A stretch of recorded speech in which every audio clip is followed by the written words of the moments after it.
Livro de Ruth, capítulo 1, vamos ler do versículo 1 até o versículo 5 e depois leremos também os versículos 15 e 16. Ruth, capítulo 1. À medida que você achar o texto na palavra de Deus, pode mudar de posição, ficar em pé, para juntos lermos a palavra de Deus. Ruth, logo no iniciozinho da sua Bíblia, depois de Juízes. Quem achou diz amém? Amém. Diz assim a palavra do Senhor: E sucedeu que nos dias em que os juízes julgavam, houve uma fome na terra, pelo que um homem de Belém de Judá saiu a peregrinar nos campos de Moabe, ele e sua mulher e os seus 2 filhos.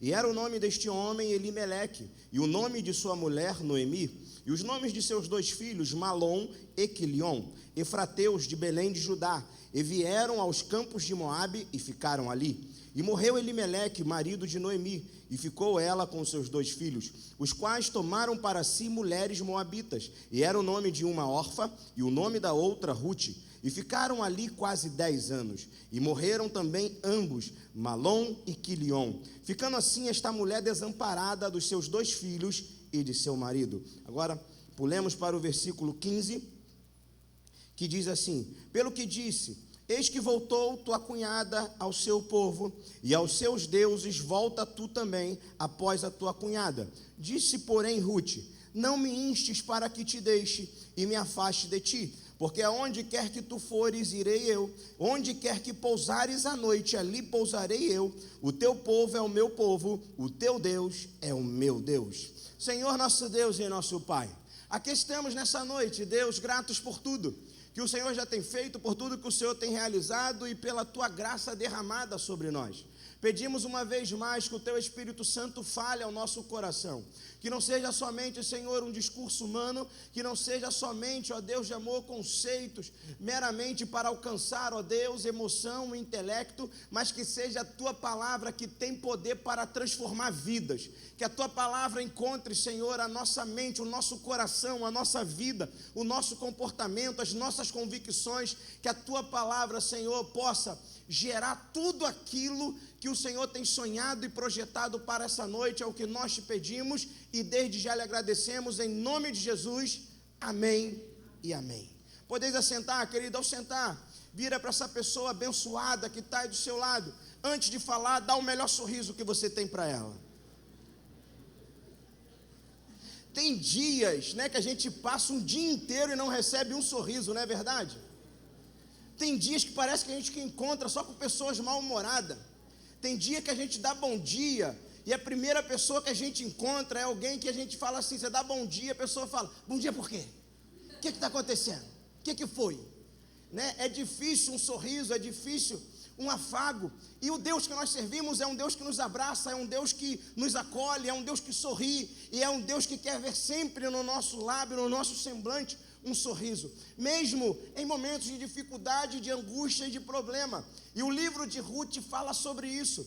O livro de Ruth fala sobre uma situação que quando parece que tudo vai dar errado, Deus muda a situação.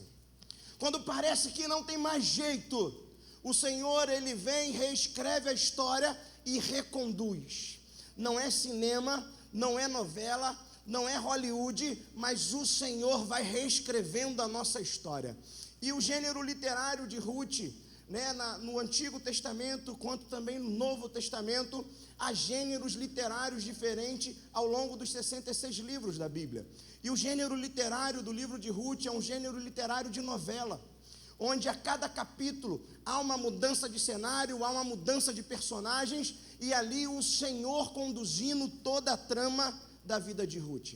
Mas é muito claro que no livro de Ruth, ela não é a autora da sua vida, Noemi não é a autora da vida dela, muito menos Boaz, mas o Senhor está conduzindo a vida de todos que estão ali. E esse é o grande ensinamento do livro de Ruth, que nós temos uma vida, mas nós não somos os autores da nossa vida. É o Senhor que nos deu a vida, e o Senhor também, na nossa vida, já tem o papel reservado para cada um de nós. Eu quero te dizer, querido, que o pai e a mãe que você teve, a família que você tem, não foi obra do acaso, não foi coincidência, mas o Senhor te projetou e te colocou dentro dessa família. A pessoa a qual você encontra na sua vida, você começa a namorar, você começa a noivar, você casa, e dentro desse projeto todo, você sempre ouviu ao Senhor, percebeu o Senhor nessa caminhada. Não foi você que escolheu, mas foi o Senhor, a cada momento, trazendo cada um para perto, para si, o que Ele tinha projetado se tornasse uma realidade na sua vida. E o livro de Ruth, nós vamos ver isso. Nós vamos ver o Deus Todo-Poderoso conduzindo a história, encaminhando a história desse povo. O texto começa, Ruth, capítulo 1, que nós lemos, dizendo assim: e sucedeu que nos dias em que os juízes julgavam, houve uma fome na terra. E a primeira coisa a analisar é o tempo que eles viviam. Eles viviam no tempo de Juízes. O livro de Juízes, você volta aí uma página comigo, e você chega no último capítulo de Juízes. O último versículo do último capítulo de Juízes diz assim: naqueles dias não havia rei em Israel, porém cada um fazia o que parecia reto aos seus olhos. Naqueles dias não havia rei em Israel, porém cada um fazia o que parecia reto aos seus olhos. Esse era o modus operandi do tempo de Juízes. Esqueciam-se de Deus e viviam do jeito que eles queriam.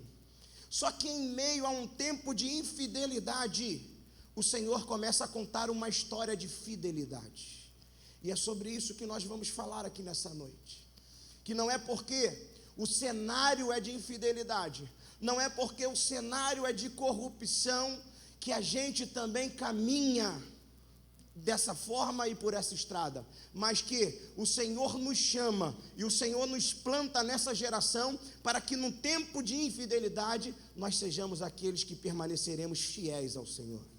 E diz o texto que essa história começa no tempo de Juízes, e aí continuando no versículo 1 de Ruth, que diz: julgavam, houve uma fome na terra, pelo que um homem de Belém de Judá saiu a peregrinar nos campos de Moabe, ele e sua mulher e seus 2 filhos.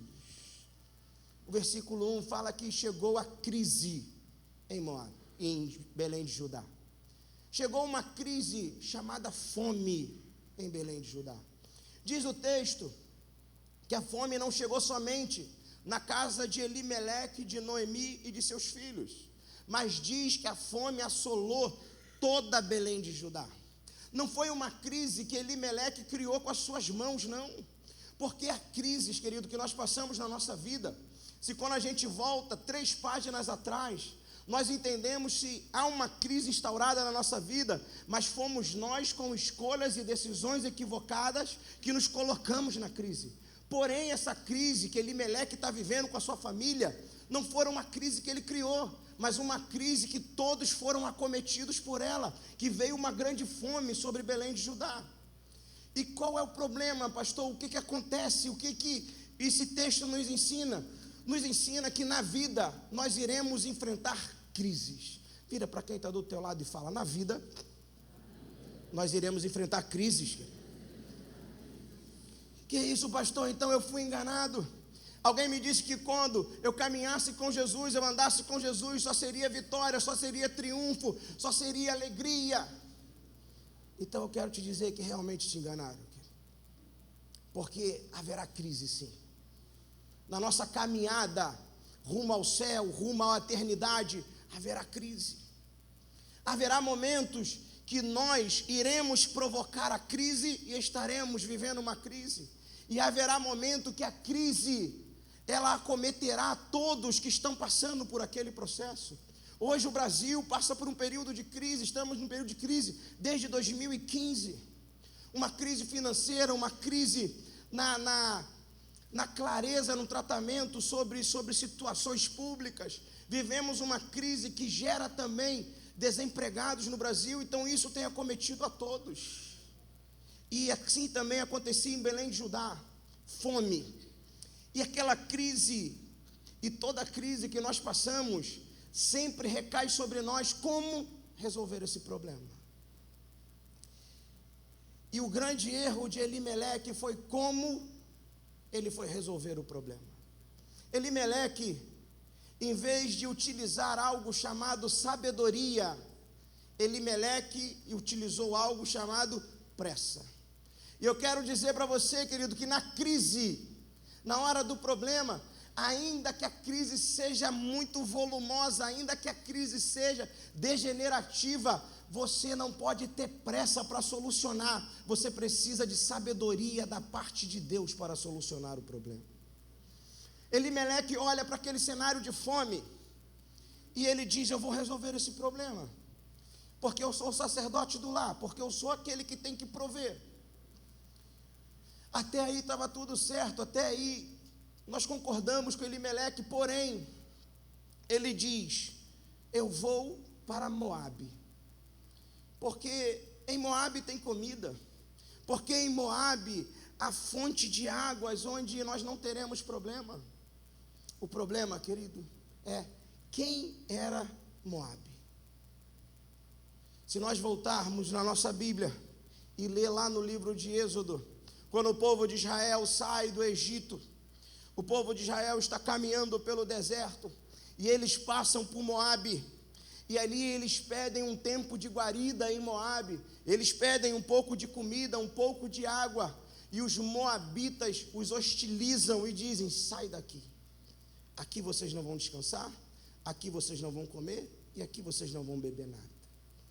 Historicamente, Moabe não era lugar de refúgio. Historicamente, Moabe não era um lugar aonde o povo de Israel iria suprir a sua dificuldade. Historicamente, Moabe era não na decisão da nossa vida. E como não acontece também na nossa vida, quando nós estamos tão desesperados para resolver alguma coisa, que nós transformamos o que é não em sim. Que nós negociamos princípios e valores para resolver um problema de forma prática. Não, pastor, eu estou com um problema aqui, eu estou com uma dificuldade. O Senhor vai me perdoar, o Senhor não vai nem sentir isso daqui. Então, para mim era não, mas eu tenho que resolver, e você transforma o não em sim. Foi isso que Elimeleque fez. Historicamente, ir para Moabe não era a solução. Historicamente, ele sabia que Moabe era inimigo. E um outro ponto, querido, historicamente também, Elimeleque sabia que eles serviam a um Deus que sempre supre o seu povo nas suas necessidades. Sempre. Sempre haverá o necessário. Sempre haverá aquilo que você precisa para aquele dia, para aquela semana. Só que Elimeleque esquece de tudo. O problema se tornou tão grande que ele esqueceu do tamanho do Deus que ele servia. Ele transforma o não em sim. E a gente vê muita gente hoje, para resolver um problema, para ajustar uma parte da sua vida, transformando o que é não em sim. O texto não diz o período que eles ficaram nesse primeiro estágio ali em Moabe. O texto diz que eles chegam em Moabe. Eu acredito que a primeira semana foi uma semana de alegria. A primeira semana foi uma semana onde eles olharam e disseram: olha só, voltou a ter fartura aqui na mesa, voltou a ter comida aqui para a gente. Olha, eu estava muito certo de sair de Belém de Judá e vir para Moabe. Só que diz a palavra de Deus, que no versículo 3, que Elimeleque sai de Belém de Judá para ir para Moabe, para encontrar solução para o seu problema, e encontra a morte. E talvez você tenha no seu imaginário alguns amigos, algumas amigas, que aconteceu exatamente isso. Estava num período de crise, estava num momento de dificuldade, transformou o não em sim, e em vez da solução encontrou a morte. Em alguns casos a morte física, em alguns casos a morte espiritual, mas na busca, no desespero, na pressa de resolver, encontrou a morte. Salmo 46, versículo 10, o salmista vai nos dizer que na hora da crise, na hora do problema, o que nós precisamos nos fazer é nos aquietar e saber que Deus é Deus. É tranquilizar a nossa alma e esperar.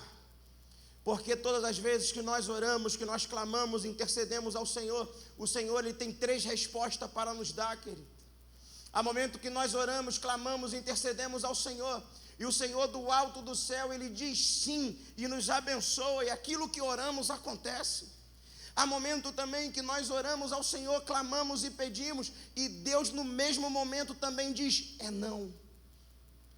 E há um momento que nós oramos e clamamos, intercedemos, que Deus diz, espera, aguarda. Eu vou dar a ordem para ir, ou para parar, ou para sair desse lugar, ou para permanecer. Elimeleque não espera o comando do Senhor. Elimeleque utiliza a sua expertise, a sua inteligência, para decidir para onde ir. E ele diz, vou resolver o meu problema. Mas ele, quando chega naquele lugar, encontra a morte. Noemi, que sai de Belém de Judá com seu esposo e 2 filhos, agora é uma mulher viúva. E não para a tragédia por aí, porque na verdade é uma tragédia esse primeiro capítulo de Ruth. Diz o texto que se passam 10 anos e morrem os 2 filhos de uma vez só. Noemi perde o seu marido e depois de 10 anos perde os seus 2 filhos. Como caminhar, querido? Como andar? Como ressignificar a vida? Como reorientar agora? Como ter novamente ânimo para viver? Alguém que perde um marido e 2 filhos e está numa terra estranha. Como recomeçar? Esse era o cenário de Noemi. O nome Noemi significa ditosa, bem-aventurada. Quando isso acontece com Noemi, ela diz, não me chamem mais de Noemi, agora passem a me chamar de Mara. E Mara significa amarga. E quantos de nós não acontece isso também na nossa vida? Que o momento de dificuldade, de angústia, de perda, gera uma desesperança tal, que você talvez não peça as pessoas para te chamar de Mara, mas as pessoas olham para o seu semblante e vê o quanto amargo é viver. Não há mais motivo para sorrir, não há mais motivo para caminhar, não há mais motivo para andar. Isso era o que estava acontecendo na vida daquela mulher chamada Noemi. Só que diz o texto que uma notícia faz aquela mulher voltar a andar. Essa família, ela sai de Belém de Judá e ela vai para Moabe. Isso nos ensina que haverão momentos da nossa vida que nós precisamos atentar para o processo decisório da nossa vida. Você não precisa de pressa para decidir, você não precisa de pressa para resolver o problema, mas você precisa de uma sabedoria vinda do alto para decidir. Tiago capítulo 1 vai falar que nós passaremos por tentação, mas é necessário sabedoria que vem do alto para superar esse momento. Isso falta Elimeleque. E Elimeleque tira a sua família de um cenário de fome e leva para um cenário de morte. Porque falta direcionamento do Senhor. E onde falta direcionamento do Senhor, a morte será o resultado. E Noemi se vê desamparada. Noemi se vê ali, não sei mais para onde andar, o que fazer. Mas chega uma notícia. E que notícia é essa? Voltou a ter pão em Belém de Judá, Noemi. Quando essa notícia chega, Noemi fala, vou voltar para a minha cidade natal. Vou voltar para um lugar onde eu vou me alimentar novamente. E Noemi pega aquela palavra, se agarra àquela palavra e ela volta a caminhar. E isso vai acontecer também na minha vida e na sua vida. Todas as vezes que nós olharmos para um cenário, não há mais como caminhar, não sei para onde ir, não sei como conduzir a minha vida, a boa palavra do Evangelho é que vai fazer você continuar caminhando. Deus vai usar esse púlpito. Deus vai usar amigos, amigas, pessoas, conselheiros que vão te lembrar de quem você é e que nunca vai faltar pão na casa do Senhor. Foi isso que fez Noemi voltar a caminhar, porque voltou a ter pão. Sabe por que muitas pessoas, queridos, se afastam da igreja, não permanecem na comunhão da igreja? Porque a crise faz parecer que acabou o pão aqui nesse lugar. Por isso que vem o desamparo, por isso que vem a falta de direcionamento, até que um dia alguém lembra: ei, Noemi, tem pão lá em Belém de Judá. Vamos voltar para Belém de Judá. Vamos voltar a caminhar. Não tem mais o marido, não tem mais os filhos, mas ainda tem vida. Se ainda tem vida, há projeto, Noemi. E quantos de nós já deixamos de viver tendo vida? Quantos de nós não conseguimos ressignificar, reorientar e reconduzir a nossa vida? Se ainda há vida, há projeto. E é a palavra do Senhor que nos traz ânimo para voltar a andar. Sobre aquela palavra, Noemi se anima. E Noemi diz: vou voltar para Belém de Judá. Só que ela tem ali ainda 2 noras. Tinha morrido o marido, tinha morrido os filhos, mas as noras estavam ali. E aí o versículo 14 que nós lemos é Noemi desobrigando as suas noras. Noemi vira para as suas 2 noras e diz: olha, eu estou voltando para Belém de Judá, mas vocês não precisam voltar comigo. Vocês podem ficar aqui em Moabe mesmo, volta para a casa de vocês, porque não precisam continuar comigo. Não tem mais nenhuma aliança. E as 2 prontamente dizem: não, Noemi, nós continuaremos contigo, nós iremos contigo. Mas Noemi insiste, e Noemi fala para... E Orfa decide voltar.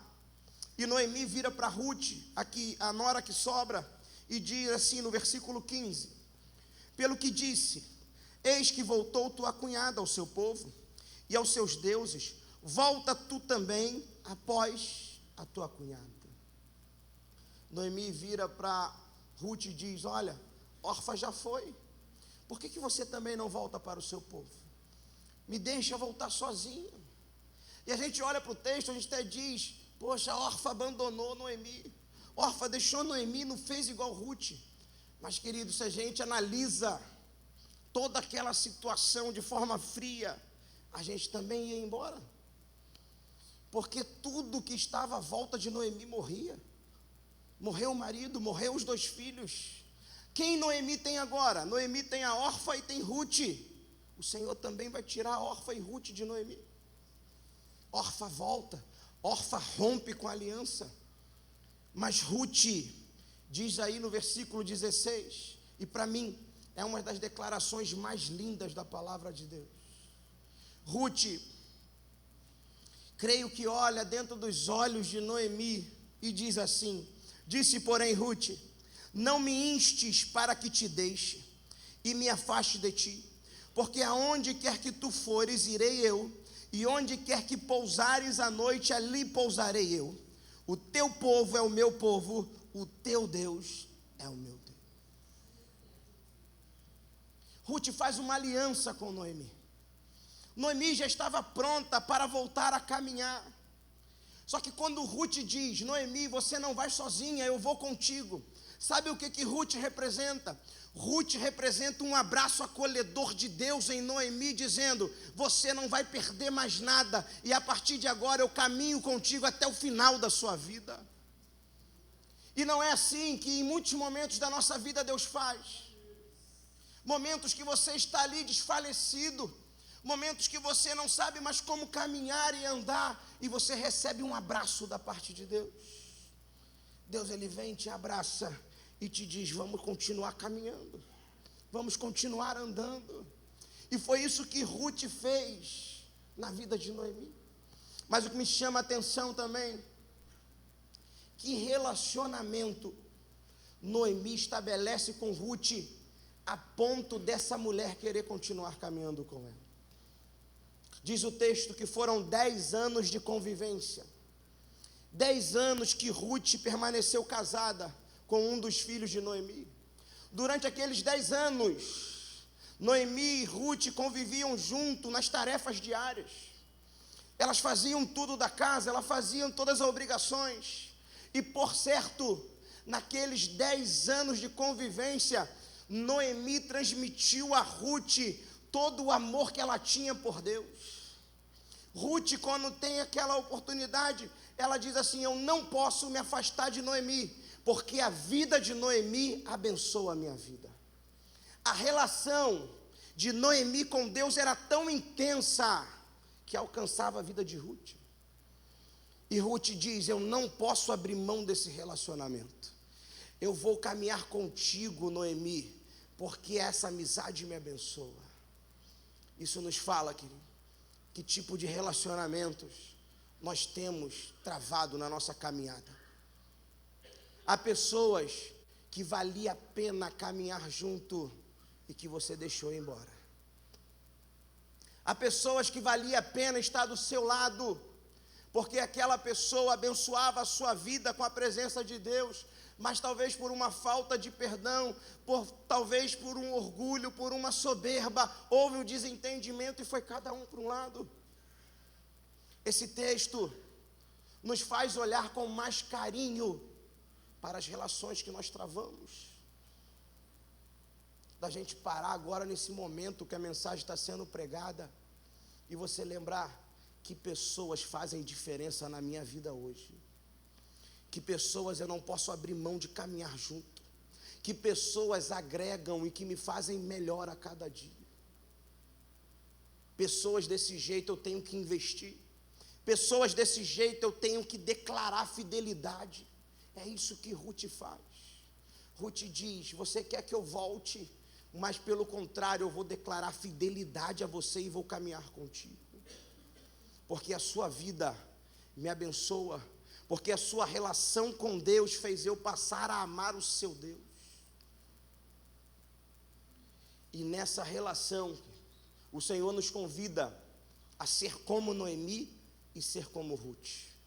Nós precisamos ser como Noemi, um exemplo, uma pessoa que com a sua vida comunica a Deus, que no dia a dia, foram 10 anos Ruth se relacionando com Noemi. Durante esses 10 anos, Ruth passa a amar o Deus de Noemi. Você imagina quanto tempo que você trabalha na sua empresa, quanto tempo que você está no local onde você frequenta, quantas pessoas passaram a amar ao Senhor, porque se relacionam contigo todo dia. E nós estamos sendo observados, queridos. As pessoas nos observam, como que a gente entra no trabalho, os comentários que a gente faz durante o dia, como que a gente se comporta diante de reações adversas. E durante todo esse momento, nós estamos comunicando Deus ou não comunicando Deus para essa pessoa. É fato que Noemi, durante 10 anos, comunica Deus para a vida de Ruth. A vida de Ruth foi impregnada pelo que sobrava da relação de Deus com Noemi. E Ele deseja fazer isso com a minha vida e a sua. Pessoas se apaixonarem por Deus, porque convivem com a gente. Porque nós estamos impregnados de Deus. E na nossa conversa, e na nossa forma de ser, na nossa forma de reagir, a pessoa é alcançada por Deus. Mas essa relação também fala sobre Ruth. Ruth, que é um abraço acolhedor de Deus. Há pessoas do nosso lado precisando de um abraço, precisando de um acolhimento. O Senhor quer te fazer uma Ruth na vida de alguém. Talvez você olhe para esse banco vazio do seu lado e você lembra exatamente de uma pessoa. Uma pessoa que talvez pela crise deixou de caminhar, deixou de andar. E que você precisa levar uma boa palavra para ela. Dizer: ei, o seu lugar ainda está lá. Não deixou de ter pão na casa do pão. Por que você não está indo mais lá se alimentar? E você ser uma Ruth para abraçar e reconduzir essa pessoa até o Senhor. Noemi volta a caminhar. Ruth retorna com Noemi. E aquela história que poderia acabar ali, com tristeza, com tragédia, há um recomeço. E esse é o Deus que nós servimos. Um Deus que reescreve história. um Deus que vem de encontro na hora da crise e nos faz recomeçar e reescrever. E é isso que Deus ele deseja fazer também na sua vida. Talvez você esteja passando por um momento de crise, e Deus ele está dizendo, ainda não acabou, se ainda há vida, há projeto, eu quero fazer, eu quero realizar. Talvez você nessa noite venha a essa igreja como uma Ruth, que precisa entrar num cenário de caos de alguém, transformar isso e dizer, eu estou contigo e te ajudo na caminhada. É fato que toda palavra requererá de nós atitudes, toda palavra requererá de nós respostas. Então nessa noite, o Espírito Santo, ele fala ao teu coração, ele toca ao seu coração, e ele diz, eu estou aqui para reescrever a tua história e para caminhar contigo. Amém? Quero te convidar a estar de pé.